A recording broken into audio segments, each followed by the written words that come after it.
आज के इस वीडियो में हम यह जानने जा रहे हैं कि जो स्क्रीन पे आप वीडियो देख रहे हैं ये बीमारी कौन सी है और इसका इलाज क्या है। और बहुत सस्ता इलाज है। अगर वीडियो में अंत तक बने रहते हैं तो जीवन में कभी आपके फार्म पर ये रोग भटकेगा भी नहीं। तो नमस्कार दोस्तों, मैं हूं महसूस कुरैशी, मध्य प्रदेश के सिवनी जिले से। आप देख रहे हैं आपका अपना यूट्यूब चैनल देसी मुर्गी पालन। चलिए शुरू करते हैं। तो पहले किसान से सुन लेते हैं, किसान ने वीडियो में बताया क्या है। नमस्कार सर, मैं आसाम से हूँ। ये देसी मुर्गी है, घर पे जो मुर्गी पालते हैं। इनका देखिए कौन सा प्रॉब्लम हो गया है। दाना पानी नहीं खा रहे हैं, दाना पानी खाना बंद कर दिए हैं और बैठते भी नहीं हैं। दिन भर ऐसे ही रहते हैं लोग, बैठना बंद कर दिए हैं लोग। खड़ा रहते हैं और ऐसे ही चिल्लाते रहते हैं, आवाज़ आते रहते हैं। और उनका लग रहा है, छोटा वालों को लग रहा है कुछ गला में फंसा हुआ है, लेकिन कुछ फंसा नहीं है। ये कौन सी बीमारी है सर? प्लीज़ रिप्लाई में सर। तो आज के इस वीडियो में हम ये देखने जा रहे हैं कि अभी जो आपने स्क्रीन पर वीडियो देखा ये कौन सा रोग है और इसका समाधान क्या है। अगर आप 5 मिनट इस वीडियो में दे देंगे तो इस समस्या से आपके पक्षी को कभी जूझना नहीं पड़ेगा। आप 500 मुर्गी पालते हैं या 5000 मुर्गी पालते हैं, सब इस तरीके से अपनी मुर्गियों को मरने से बचा सकते हैं। तो जो आपने वीडियो देखा, इस बीमारी को एस्परजेलोसिस कहते हैं। इसका दूसरा नाम है ब्रूडिंग निमोनिया भी कहते हैं। तो ये बीमारी अक्सर ब्रूडिंग करते समय, जब पक्षी को तापमान देते हैं, गर्मी देते हैं, उस समय होती है। अक्सर इस बीमारी को फार्म पर आते हुए देखा गया है। 7 दिन से 40 दिन के बीच में ये बीमारी अक्सर देखी जाती है। और हर बीमारी पर उसमें जो वायरस बैक्टीरिया काम करता है उसी पे रख देते हैं। तो इस पर जो काम करता है वो है फंगस, जिसको फफूंद कहते हैं। उस फफूंद का नाम है एस्परजेलोसिस, इसलिए इस बीमारी का नाम एस्परजेलोसिस हो गया। एस्परजेलोसिस या ब्रूडिंग निमोनिया, जैसे मैंने आपको बताया। तो ये बीमारी आती कहाँ से है? अगर हैचरी में साफ़ सफाई नहीं है तो वहाँ से आ जाती है। अगर हमने 1 दिन का बच्चा ख़रीदा, 2 दिन अखबार बिछा के नहीं रखा तो आ जाती है। इस बीमारी के अक्सर लक्षण देखे गए, बिछावन में डस्ट है, धूल है, तो इस बीमारी के आने के चांस बढ़ जाते हैं।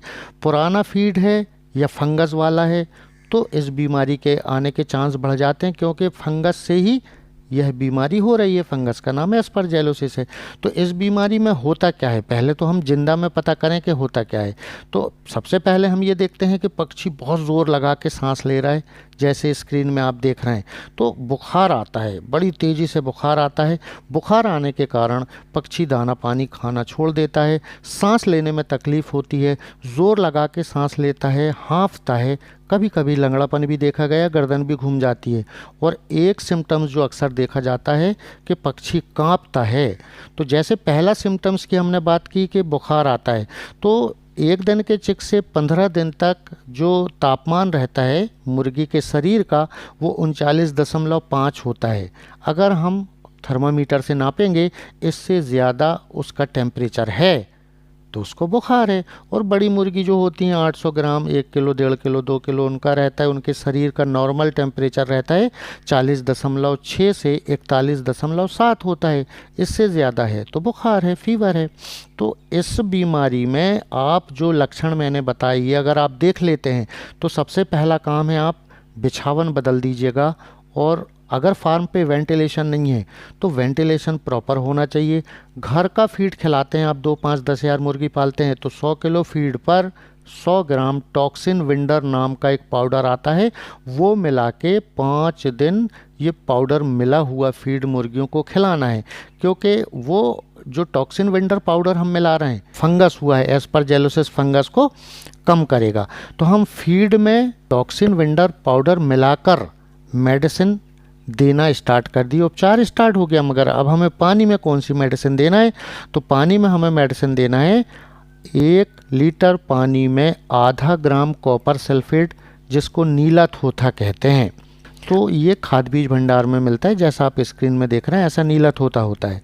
और अगर आप फार्म को 5 दिन डिसइंफेक्टेड करिएगा, विरकोन एसिड 150 ml वेरकोन एस लें और 15 लीटर पानी खेत में दवाई सींचने वाले पंप में दोपहर में, मुर्गियों को नहीं हटाना है, फीडर डिंकर कुछ नहीं हटाना है, आप फार्म को डिसइंफेक्टेड करिए। अगर आप वेरकोन एस आपके पास नहीं है तो पानी में देने के लिए आपने कॉपर सल्फेट यानी नीला थोथा लेके आया है, 1 लीटर पानी में आधा ग्राम हम कॉपर सल्फेट पानी में मिक्स करके दे रहे हैं। तो 15 लीटर पानी में यही कॉपर सल्फेट यानी नीला थोथा 25 ग्राम मिलाकर फार्म को आप डिसइंफेक्टेड करिए। इससे बहुत तेज़ी से रिज़ल्ट आपको बहुत अच्छे देखने को मिलेंगे। और हल्का फुल्का असर इस बीमारी का होता है तो एंटीबायोटिक से भी ठीक हो जाता है। तो यहाँ तक हमने ये समझने की कोशिश की कि जब पक्षी जिंदा है तो उसमें क्या क्या देख के पहचानेंगे कि एस्परजेलोसिस है। अगर आपने लापरवाही की और पक्षी मर गया तो आप स्क्रीन के ऊपर देखिएगा, जो लंग्स हैं, फेफड़े हैं, सांस लेने में तकलीफ़ क्यों हो रही, क्योंकि फेफड़े में फंगस है। तो ये जो फेफड़ा है स्क्रीन पे देखें ये नॉर्मल है, और उसके बाद जब फंगस लग जाती है एस्परजेलोसिस नाम की तो फेफड़ा इस प्रकार से इन्फेक्टेड हो जाता है। तो इस प्रकार से एस्परजेलोसिस और ब्रूडिंग निमोनिया पर पक्षी को मरने से बचाया जा सकता है। तो आज का वीडियो कैसा लगा कमेंट्स करके ज़रूर बताइएगा। अगर आप इस चैनल पर नए हैं तो सब्सक्राइब करके बेल आइकन दबाकर ऑल में कर लें।